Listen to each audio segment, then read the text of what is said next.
welcome all you folks out there in virtual reality, where in this day there's been a lot of snow last night and a lot of heat for this morning.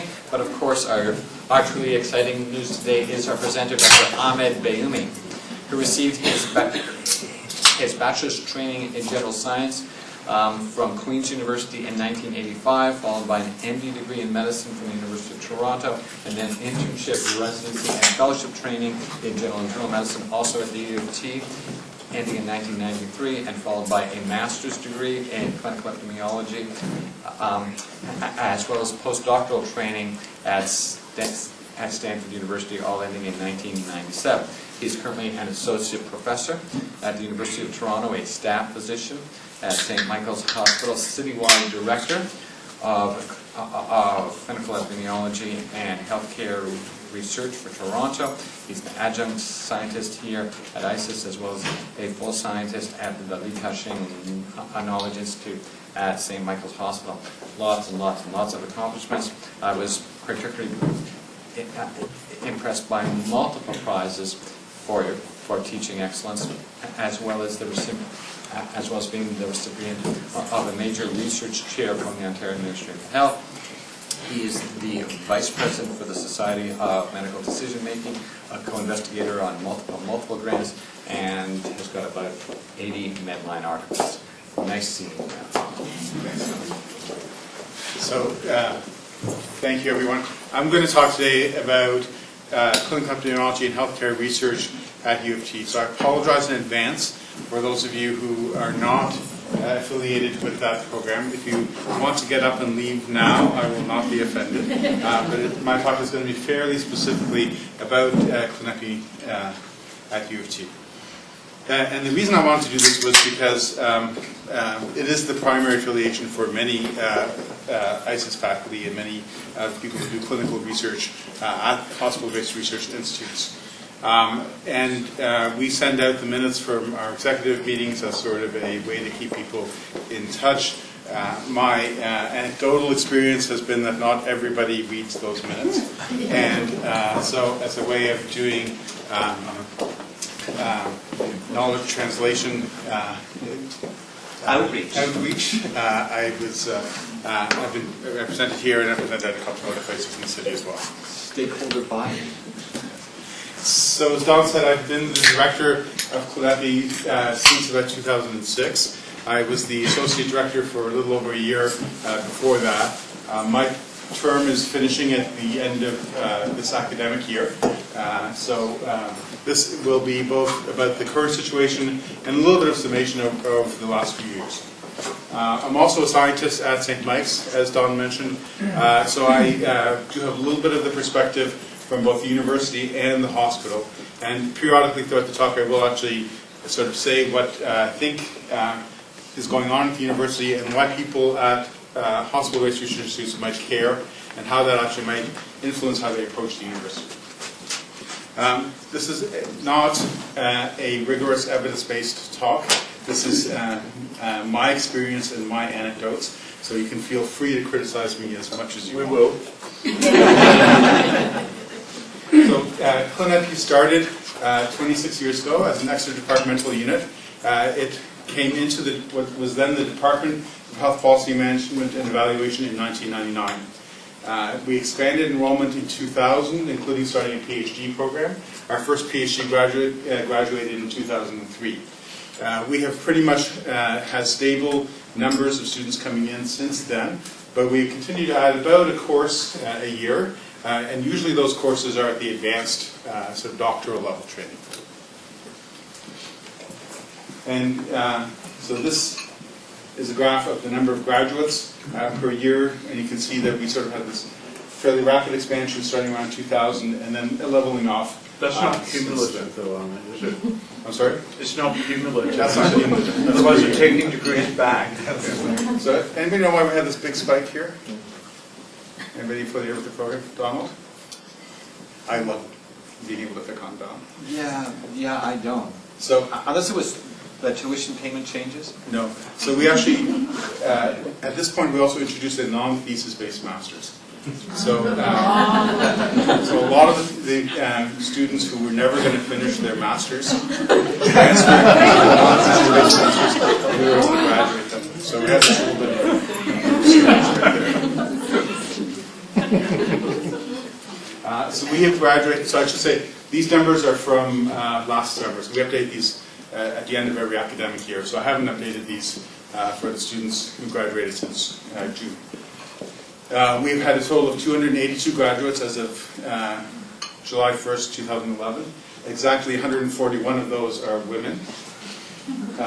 We've had 33 PhD students, 169 thesis master students, 65 non-thesis students who are 3 existing. We used to have an old diploma program, which was just sort of 6 courses and the students could get out with a diploma. Don't put this on the internet. Just kidding, you can't put it on the internet. We still actually have the diploma program, but we don't take any new students into the diploma program. But it is still officially on the books for those students who really have a hard time completing.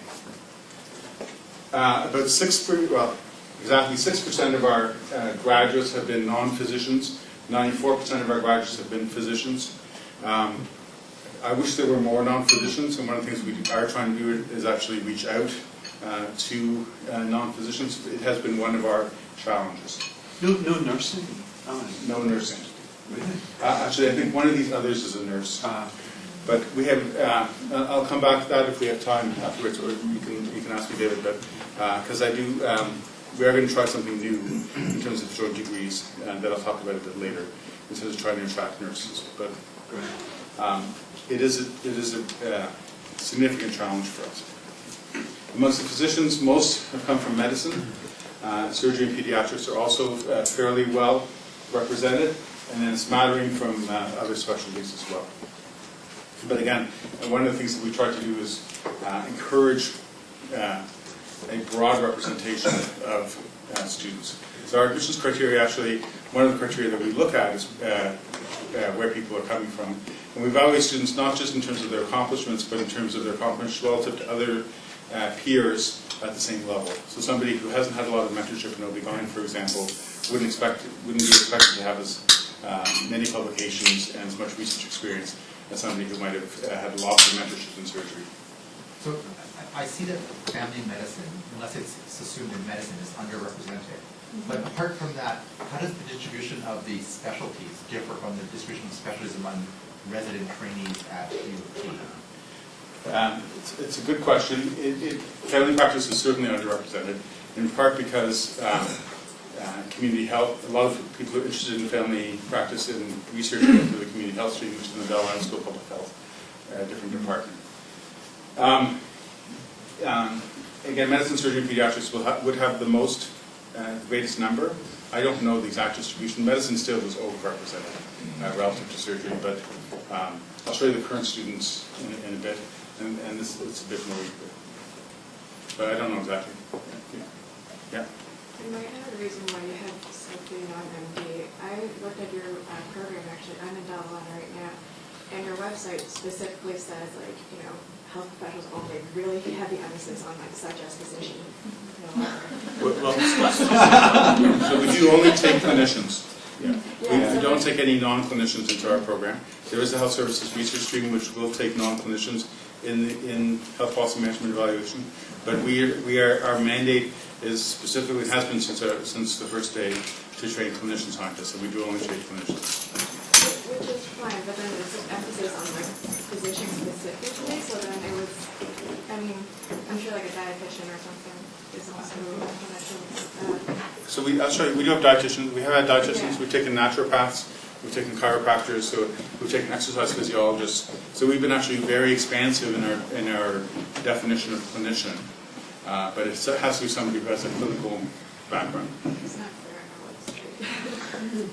how it's So maybe if you could send me where you think it's not clear, that'd be very helpful to me.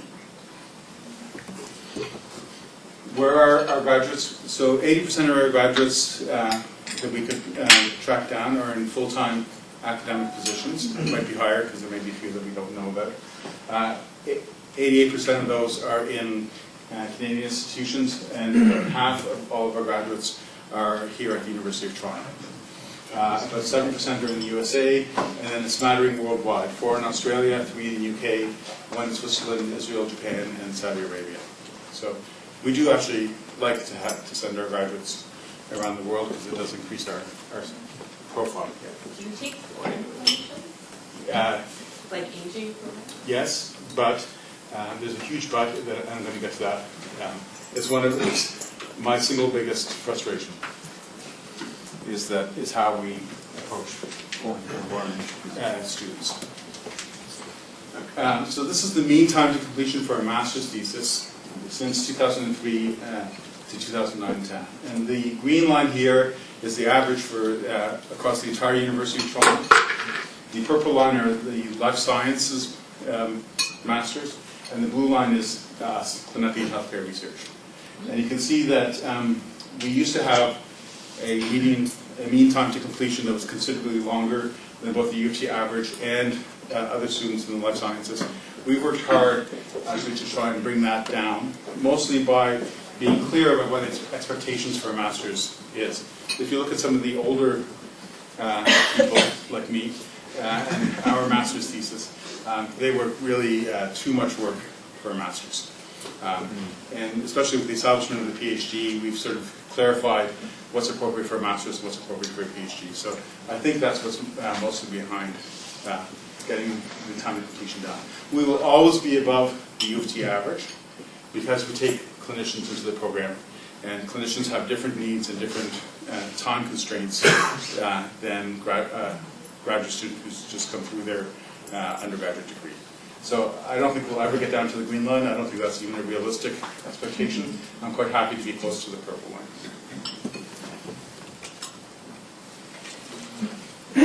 So these are our master's students who entered from 2001 to 2008. And so after 2 years, we've had about 20% of our master's students transfer to the PhD. We take very few direct entry students into the PhD stream. The sort of guideline at the University of Toronto is that a student applying for direct entry into the PhD has to have a thesis-based master's already. And most clinicians don't have a thesis-based master's. So almost all of our PhD students actually are students who first enter into the master's stream and then transfer to the PhD. About 4% have withdrawn in 2 years, about 19% have completed, and 56% are still in progress. And you can see after 3 years, about 7% withdrawal.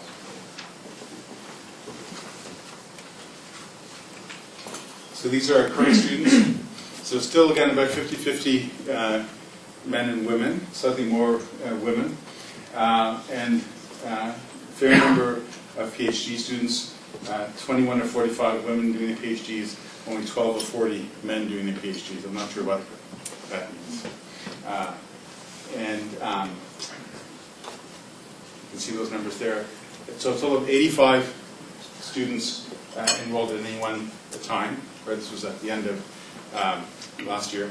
And that's a significant number because the number of status-only faculty who do primarily teach in clinical epidemiology is about now 100. So we have more faculty than we have students, which again is something that I'll come back to in a minute. So, and then this is the other point that somebody asked about. We have 19 international students, so about a fifth of our students are international students, and I'll come back to that again.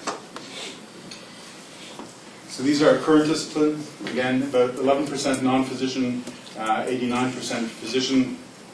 You can see there's slightly more surgeons than before. Medicine, surgery, pediatrics still account for most of the physicians. And we have pharmacy, chiropractic, dentistry, exercise physiology, and clinical psychology. So again, as I said, we are fairly expansive in terms of what we define as a clinician, but we still would like to have more representation of non-physicians. I mean, within the medical group, Yeah. I think that's high for surgery. I think that's very good. I'm really quite surprised you've got so many surgeons doing clinical epidemiology. So the Department of Surgery actually has a surgical scientist program that some of the surgeons could probably speak about better than I could, but it actually allows the trainees who are interested in research to step out of their residency and do research for a few years before they go back in. So I think it's been actually highly successful in terms of training surgeons to become scientists. And I don't know, Dave or Girish, if you want to say anything more about it, but yeah, the advantage is that the time is protected and the salary of the resident is protected. So anyone who wants to explore research, whether it's for them or not, or if they're very keen on it, it's a great avenue. So I'm in urology, and we've had consistently 1 or 2 every few years going into it. Doing clinic. Doing clinic, yeah. Yeah, I'm that's currently great. one of the PhD students, and I finished my PhD in 2008. Yeah. That's true. And just for example, surgical type disciplines that aren't in the Department of Surgery, like ENT, for example, don't get nearly as many of their residents doing clinical epidemiology as the surgical residents who are eligible for surgical scientist support. So I think that that program in particular has been responsible for the reason we train so many. And do you have a sense, David, I don't, but maybe you do, in terms of other universities, whether we train more surgeon scientists than... I think we train more. Yeah. I haven't seen this anywhere. So these were the admissions from last year, or our numbers. Not statistics, because they're the whole sample. Our overall acceptance rate was 46%, and that has, our acceptance rate generally has been about 50% for the last few years, or really over the last 6 or 7 years. You can see about 60% of thesis-based master's students, 20% of non-thesis-based students, and no PhD students. But remember, almost all of our PhD students are people who enter through this stream. So people who actually directly apply to the PhD tend to have weaker applications actually than people who apply to the thesis-based masters. We don't, one of our criteria is that we are a program to train clinician scientists and clinician researchers. So people who are interested in evidence-based medicine, who want to be teachers of evidence-based medicine, even if they're brilliant people, will be less competitive than people who want to actually do research as part of their career. And so we don't differentiate in terms of thesis-based masters or non-thesis-based masters. It doesn't disadvantage someone to apply to one stream rather than the other. But in general, people who apply to the non-thesis-based masters tend to have applications which say things like, I really want to learn about critical appraisal rather than I really want to do research. So those were the numbers. I'm going to actually move more to the qualitative aspect of the talk and give you some of the impressions and thoughts about where the university is going, where ClinEpi in particular is going within the university. Any questions about those? Any other questions or comments? So, I just have a question. Was it difficult to assemble those numbers for us, or is the accounting and record keeping pretty good centrally? Each summer I've spent some time getting those in slightly better shape. We just underwent an external review, so we went back to the numbers as well. We don't have a great accounting system at the university. It's a part-time position for me, so it's one of the, it isn't, I'm on the internet, so I should be very polite. It is sometimes hard to get very rigorous processes in place. So HPME used to be the Department of Health Policy Management Evaluation. As of about a little over a month ago, we are now the Institute of Health Policy Management and Evaluation. We still have the worst combination of letters strung together to form a name of any entity in Toronto. We are now IHPME, which I admit does not roll easily off the tongue. What has changed? Well, it's probably more important to say what hasn't changed. So we still have all the same graduate department functions that we had before. So nothing has changed in terms of the degrees that we grant, the students that we accept, or the faculty appointments that are obtained through the institute. I will slip throughout this talk can call it a department, but you should know that I really mean institute when I say department. What will change, I think, are really three things. One, if you read the actual document that established the institute that was approved by the university, there's a huge emphasis on partnerships and collaborations. And there always was this before, but I think especially there will be a new director for the institute who will start this summer, and this will be a major focus. And I'll talk a little bit more about this in a minute. Fundraising is also much easier to do as an institute than it is as a department, particularly for naming opportunities.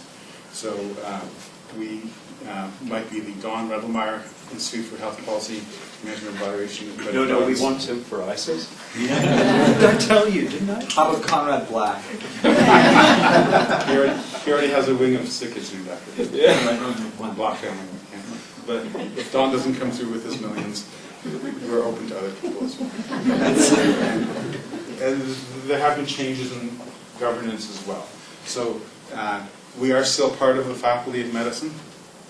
The Delaland School of Public Health has also transitioned from being a department to being an extra departmental unit. What generally tends to happen at the University of Toronto is that entities reinvent themselves every 10 or 15 years. If you look back actually from the beginning of the School of Hygiene through the Department of Community Health and so on, about every 10 to 15 years there's been a significant change in the structure of graduate teaching in clinical and population-based research at UT. And so we are undergoing another one of these.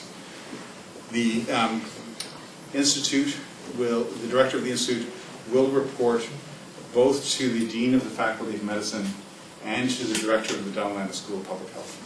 And the advisory committee for the institute will have representation from both entities. We are still part of the Faculty of Medicine.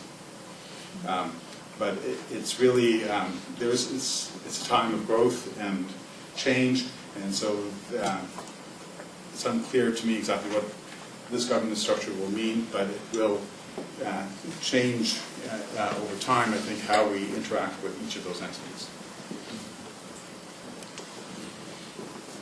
So I said collaboration is a major theme. There are some very successful examples. I think the Theta Collaborative, the Toronto Health Economics and Technology Assessment Collaborative, is an example of a very successful collaboration. Theta is a partnership primarily between the Faculty of Pharmacy and IHPME, and also some input from engineering as well. But it has gotten together people from across the university, across the teaching institutes, and has been quite successful in terms of its output and its training programs. There are collaborative programs in global health and bioethics.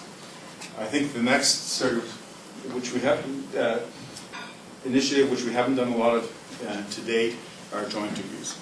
Joint degrees are different than collaborative programs. So a student in a collaborative program in global health, for example, we have some, would take most of their courses in CLINEPI, in IHPME, and then would have another 2 or 3 courses in global health that they would take, and they would get a certificate saying that they did the collaborative program in global health.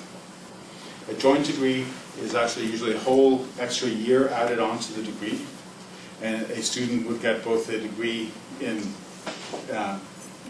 one department and another degree in a second department. So some credit for courses taken jointly, but they would take enough courses to qualify for a joint degree. And this is, I think, where we might have some success in attracting some of the non-physician health professionals. So over time, nursing now has its own both master's and doctoral degree. Rehab science has its own graduate department. Faculty has its own graduate department. And the mentorship that people have who are training in those departments tends to be within those areas as well. So we certainly have faculty from each of those areas, but the students who come up through each of those areas tend to mostly stay in their own clinical departments.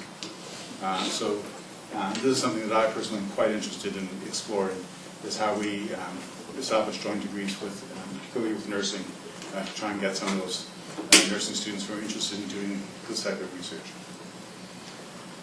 I put potentially ISIS on campus. I think ISIS on campus will be a success, but I can't give an example of an already successful collaboration. I think the process has been successful. I think the outcomes will be successful. And then there are many informal collaborations, of course, as well. We also have been working a lot in the last few years to break down some of the barriers within HPME. So the two major research streams are ClinEpi and health services. So we have looked for ways to integrate courses across those fields. So we have a new biostats course that Charles is heading up that actually is a joint, it's not specific to either of these fields, it's for students in both of these fields.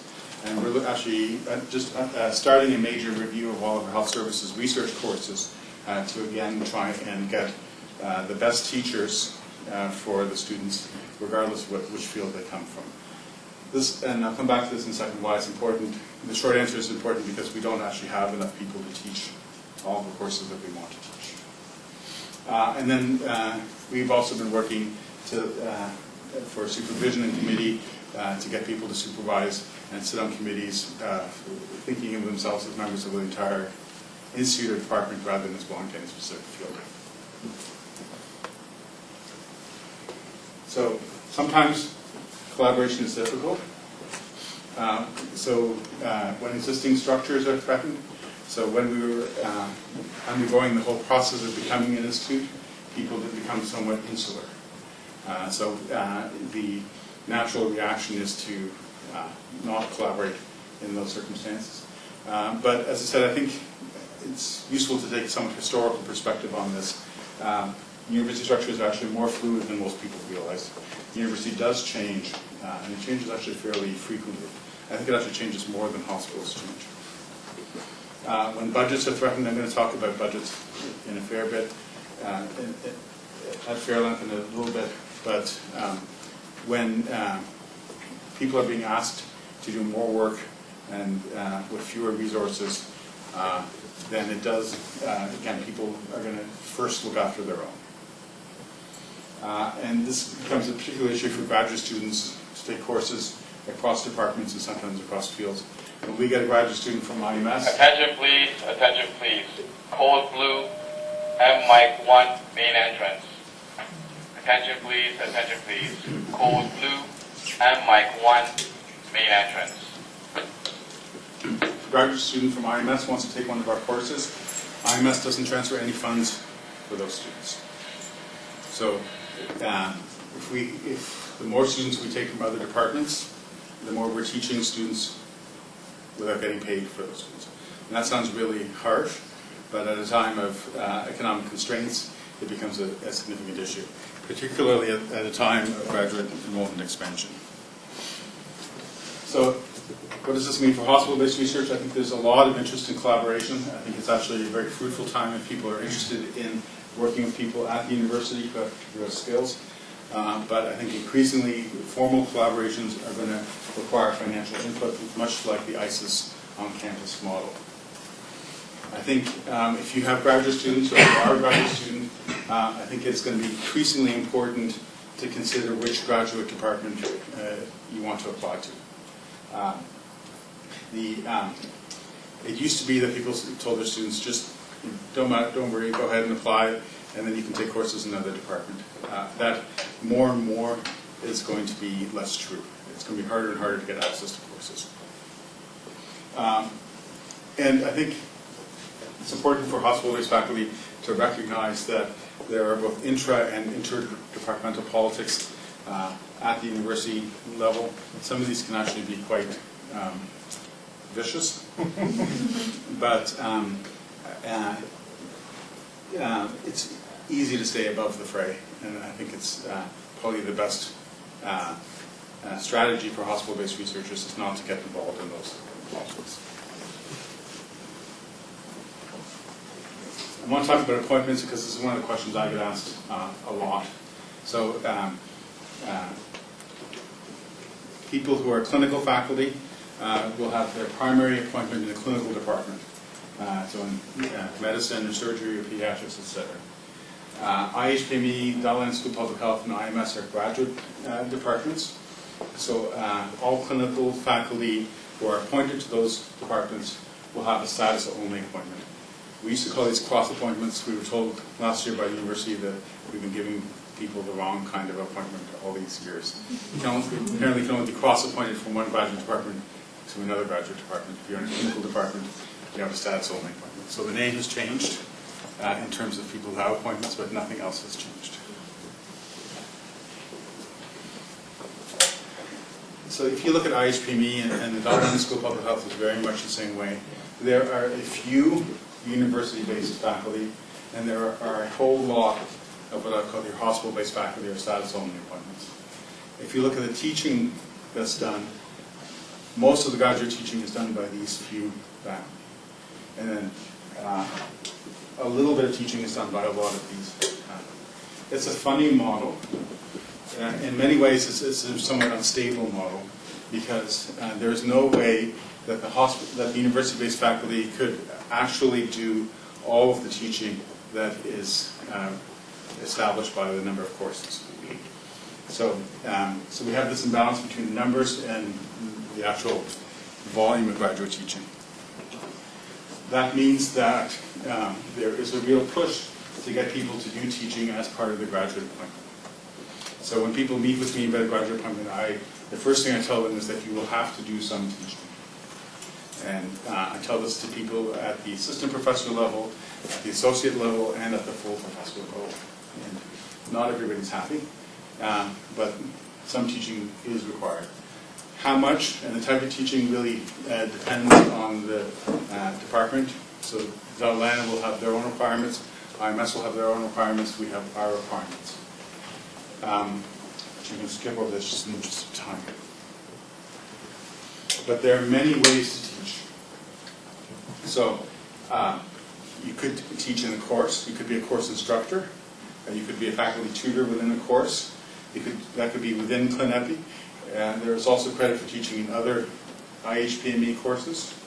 We have an undergraduate program that Jeff runs in critical crisis and health management. And people who teach within that program that also counts towards IHPME teaching. We have a one-week clinical epidemiology institute where we give people a certificate, sort of a one-week intense training in ClinEpi teaching, so that counts as teaching. We have a similar 3-day health technology assessment institute. We have other continuing education that is mounted from time to time, research internships, and we have faculty development workshops. Trez and Peter did one a while ago. That also counts as teaching. So when I say we ask people to do teaching, we're also try to be very broad in terms of how we define that teaching. So, could you just stop for 1 second? Sorry, I didn't see distance learning correspondence on there. Does that mean you don't do it, or? It means we don't really do very much of it. There is a little bit of distance learning in one of the HSR programs. We haven't done very much in ClinEpi. Actually, we've done none in ClinEpi yet. I do actually have a slide if I get to it, just saying essentially that we haven't done it. But it is one of the things that people talk about a lot. One of the issues for ClinEpi is, the ClinEpi faculty are really hospital-based. So to establish a new distance-based learning curriculum it takes a fair bit of time. So it would require somebody who can invest that time to actually develop that. And it's, I'd say even the distance learning that we have had has been mixed. So we actually did have a course where the instructor moved away, and she continued to teach it by video conference. And the students actually really disliked it. In part because the sessions were very long, but also because the interactivity with the instructor gets lost. So I haven't been pushing it there hasn't really been a huge demand for it. But I'd be interested if you think that we did a lot of it in ClinEpi, yeah. In Newcastle, Australia, we had large numbers of students. It's another issue. Well, I'd be interested maybe afterwards to hear about your experiences. Oh, there's a question at the back too. Oh, I was just going to comment that at McMaster, I'm pretty sure they do a lot of, or they're starting to do more online-based courses and things like that, so like systematic reviews and just the things that can be online that are not maybe as interactive, or you don't need as much interaction, so I know they're trying to get a lot more of that, especially with the international students. I think Yeah. So we do ask people to report their activities. So again, when tracking what people do, actually, we don't have a really good system for doing that. So we ask, mostly we depend on self-report. About 2/3 of people actually fill out the form. These are faculty. So as I said, we want everybody to do some teaching. We don't actually specify the amount of teaching. And I've been quite deliberate in not having that written down anywhere, because I do want it to be fairly flexible and accommodating of individual needs. Everybody has to do something, but what that is really depends on where people are in their careers and what their particular skills are. But when people do nothing, then that's an issue. So we've had actually a debate internally about whether it's useful to keep people on our faculty list who are, I work here, minimally active, but really inactive is probably a more accurate term. In general, though, we have been, when people have not done anything at all with their appointments, we now are moving to time-limited appointments. Appointments will be for 3 years. And at the end of those 3 years, if people have done nothing, they get a call or an email from me saying, can we meet and discuss your activities? Are there ways to get involved? Or are you just too busy with other things? This is still important too. So I think there's an emerging model for status-only appointments where everybody will be required to do a bit of teaching, no matter which department it's in. So a little bit of teaching by a lot of faculty. There will still be a few people who coordinate the courses, so there is always going to be a need for a few people who are going to do a lot of work.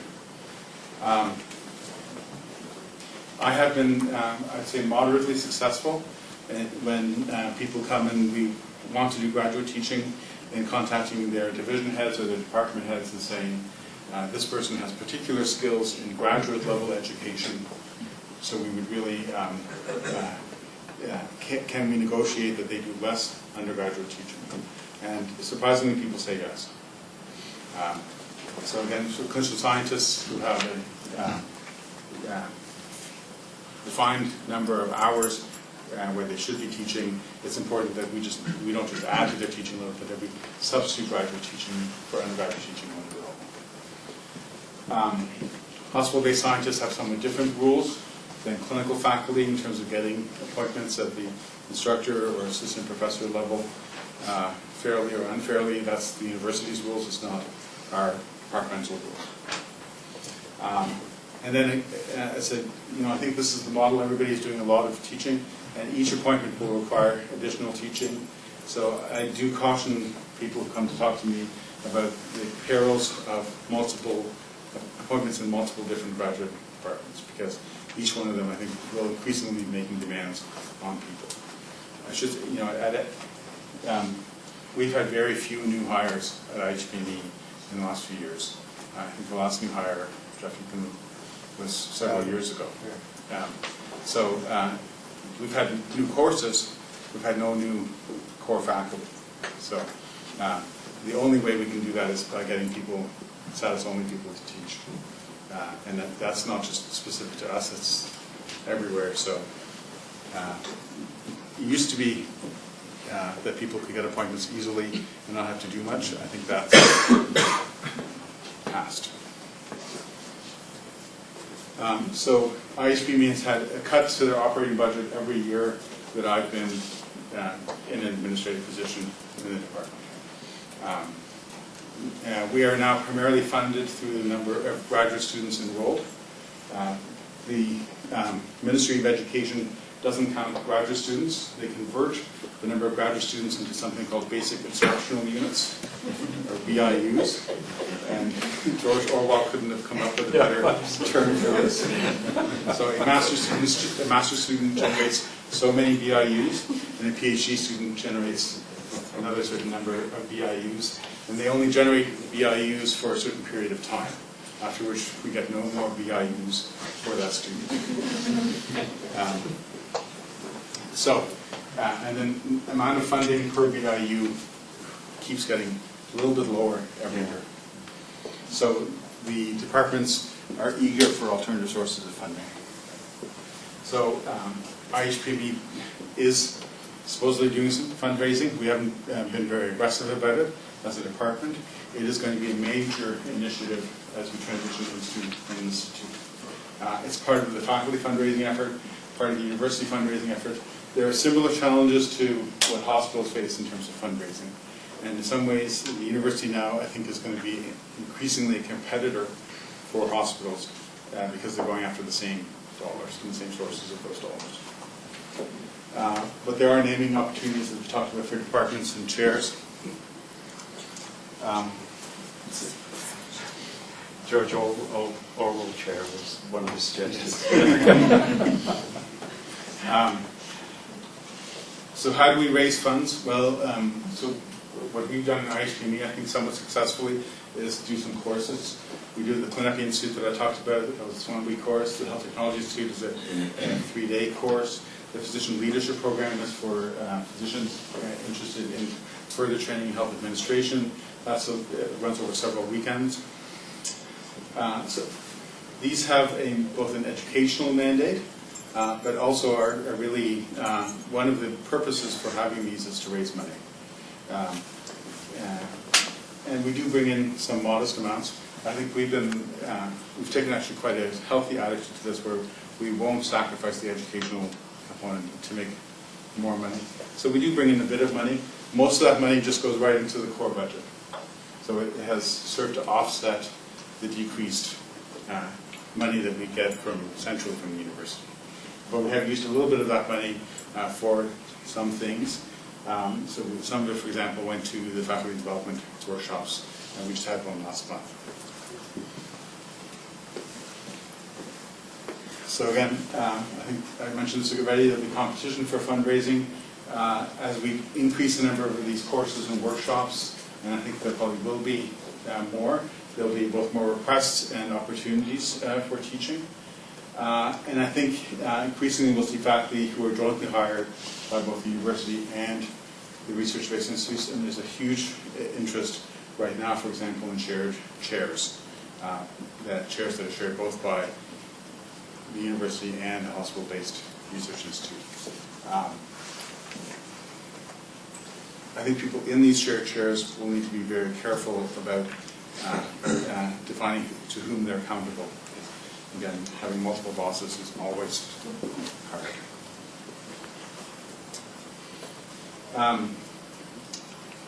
So I'll say a little bit about supervision. As I said, we have more supervisors, potential supervisors, than we have students in NFE. So it's actually possible that each of our faculty member could have a student. And then we have some senior faculty who supervise many students. It is an issue for CLNEPI that the opportunities to supervise are too few. But we know that supervision is important for the reasons that I've listed here. What also happens is that we have supervisors who supervise but don't have a lot of supervisory experience. And this becomes an issue for me, particularly because rules are broken and students are often disadvantaged when things aren't done properly. And then we have to figure out how to fix those.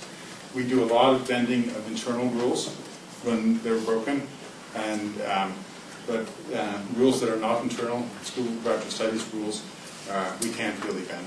So we have occasionally had to ask students to do things more than they would otherwise have had to do. So we do actually have rules of thumb in terms of people have to have a certain amount of experience on committees before they can supervise. We now have a supervisor webinar that we ask people to attend before they supervise. It is a source of frustration to some people, but we do it particularly because of the peculiar nature of having a lot of supervisors and not a lot of students. As the departments are paid by BIUs, they need to maintain or expand their enrollment to maintain their budgets, and there are no BIUs for students who linger. So the pressure is for increased enrollment and fast turnaround. The most significant implication for this is class sizes. I said this before, there's no money for taking students from other departments, so we take more students every year, our classes get very full, and enrollment is restricted. So students from last year, I had an email from another department saying, I have these 3 students who really want to take this course from my department, and our answer was, the course is already oversubscribed. I'm sorry, no.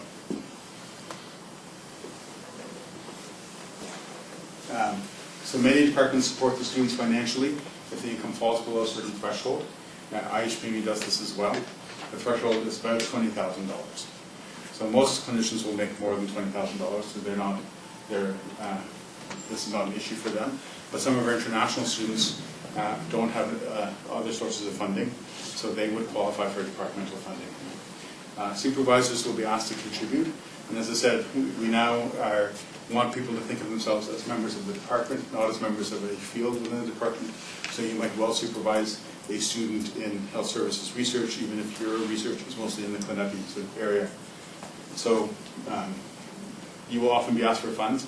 You might not even be asked for funds for your own student, you might be asked for funds to hire somebody else's student. So I don't know if people at ISIS are doing this routinely, but I've been encouraging people to routinely put graduate funding in their CIHR budgets for a graduate student. And CIHR is actually very willing, in my experience, to fund that line. I can say more about the last point of questions. People have questions. I want to talk about international students, though. So the university is officially committed to taking international students. They make lots of pronouncements. It's important for the university's profile internationally, but the university gets no BIUs for international students. International students pay higher tuition. That tuition goes to the university centrally. A little bit of it is factored into the BIU transfers that go from the university center to the departments. But essentially the departments get very little money for taking international students.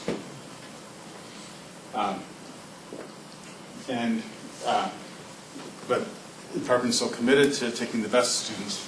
But international students, therefore, could represent a financial loss to the departments.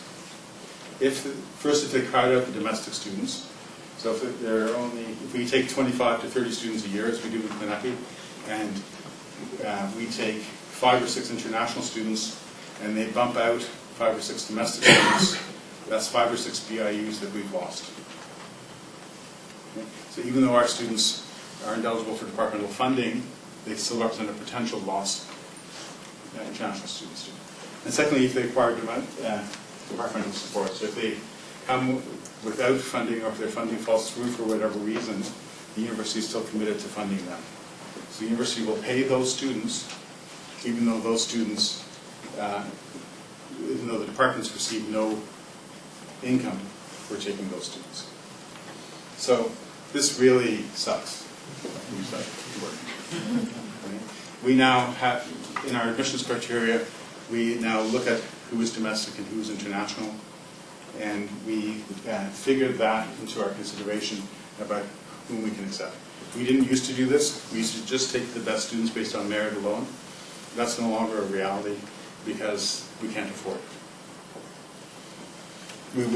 I will still push, and I've been successful in the last couple of years since this became an issue, in taking the top-ranked international students. Last year, our very #1 applicant was an international student. And there were 2 or 3 students whom we just took regardless. And then there were a bunch of students who were on the waiting list, whom we ended up going through all the domestic students and then seeing how many spots we still had left. So we went through all the acceptable domestic students before we decided about the rest of the international students. It really, it's hard for international students sometimes to understand why that's the case, particularly if they're coming with funding and paying tuition, but we still don't get BIUs for those students. So the private ed issue is still real. And then I just want to say worried about international fellows. So people who come here, for example, to do a gastroenterology fellowship, and then decide after their fellowship that they want to do a master's degree. Until about 3 years ago, if they had a work permit, they were considered a domestic student. But 3 years ago, the Ministry of Education told us that that was a mistake. It was a mistake on their part. Those people apparently should never have been considered domestic students. Those people were international students all along. But the rules didn't change. The interpretation of the rules changed. So there were a few students who suddenly saw their fees jump up. And so most of them were actually, the university gave them a year or so at the lower fee structure still before they bumped them up in order for them to try and finish. But for any incoming students, they are now treated as international students. So this is a barrier for people who are potentially very strong applicants. So I should say, the international student issue is an issue with no solution on the horizon. And, it's really an issue that has been created by the Ministry of Education, and they have not expressed an interest in changing the structure of funding. The opposition party in Ontario has also not expressed an interest in dealing with this issue, so I don't see that anything will change in that area for quite some time. I talked about joint programs a little bit already. As I said, this is something that I think we should work at quite strongly. I think the other sort of major discussion that's going to happen at the university, perhaps not even so much in Clinepi, but certainly in health services research, are for professional doctorate programs. So analogous to a PharmD in pharmacy, so these are course-based doctorates, usually with a major research project, but not with a formal thesis. These are increasingly popular in Europe. They're starting to be established in a lot of American universities. The reason they are really popular is because they bring in money. Because there are a lot of people who want the credential of some sort of, to be called doctor. Somebody who allows them to be called doctor without having to necessarily do a formal PhD. There is a huge debate at the university about these sorts of programs.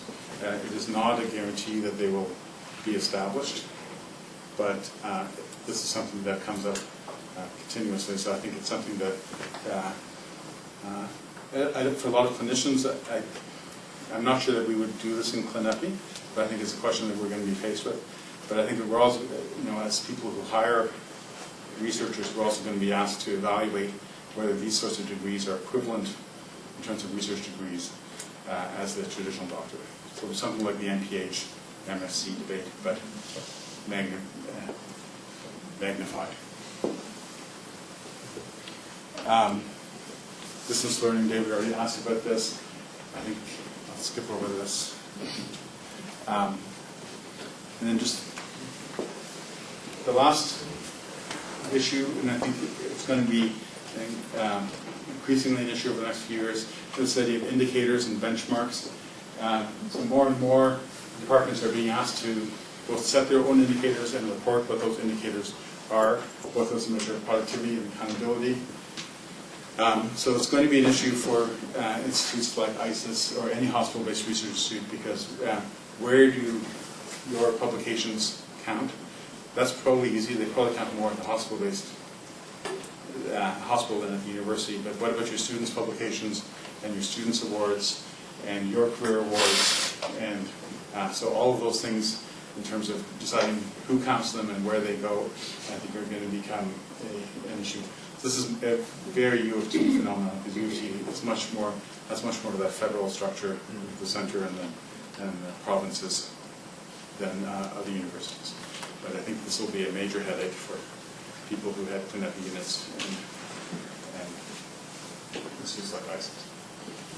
So, a few minutes for questions. Thank you very much. We do have questions. We do have time for questions. Rob, you're first. Comment on the international students. Does the funding rule switch if they achieve a permanent residency status, and does that make it easier for the department to accept? So once they achieve permanent residency status, they become domestic. So even if they entered as international, they can transition to domestic. And if they get married to a Canadian, so we actually had a PhD student who got married just as his fees were going to go up. Yeah. So his fees actually dropped. I think he got married for love. But yes, it does change. Ahmed, are there any concerns about training too many clinical epidemiologists for the subsequent job market? So I'm going to break that down into 3 different kinds of students. So we have the domestic physicians. For them, we haven't really had much of an issue so far. So what's the worst that's happened is that people have gone to Hamilton. I don't mean that to disparage Hamilton. I mean that people have gone outside of the market where they initially wanted to go. And sometimes people take clinician researcher jobs rather than clinician scientist jobs.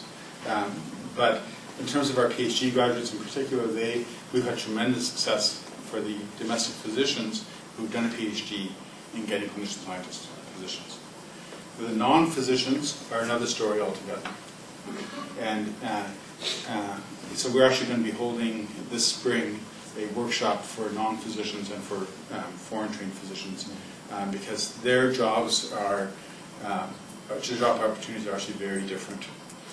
So we've had people go, a lot of them actually do postdocs. Physicians very rarely do postdocs. Some of them have gotten academic jobs, some have gone into consulting, some have gone into government, but they don't necessarily find research jobs easily. And then foreign-trained physicians who graduate from our program, I think, are much more similar to the non-physicians than they are to the physicians. If they don't have a license, they have an MD from wherever, and they have a degree from CNEPI, it's very hard for them to get clinician scientist jobs as principal investigator. So a lot of them will be looking to industry or consulting or government. So we historically haven't done a lot of career counseling. It is actually something we're going to start doing this spring as well. We have time for maybe one other question. And I don't see any. Yes, hand in the back. Great. So do your foreign graduates tend to go back after they graduate? Do they go back to their home country, or because of the comment you just made about getting jobs? So again, the foreign-trained physicians tend to go back. I shouldn't say. Let me rephrase that. The people who come on fellowships who then do degrees, they tend to go back. They often have jobs waiting for them. So they often have negotiated with somebody back home that if they do this degree, they'll come back and they'll establish a research unit at X hospital. People who already, people who come just for the degree, often actually end up getting a permanent resident status and wanting to stay. And for those people, the job opportunities are harder. It's a sobering note, but we must end on it. Thanks very much.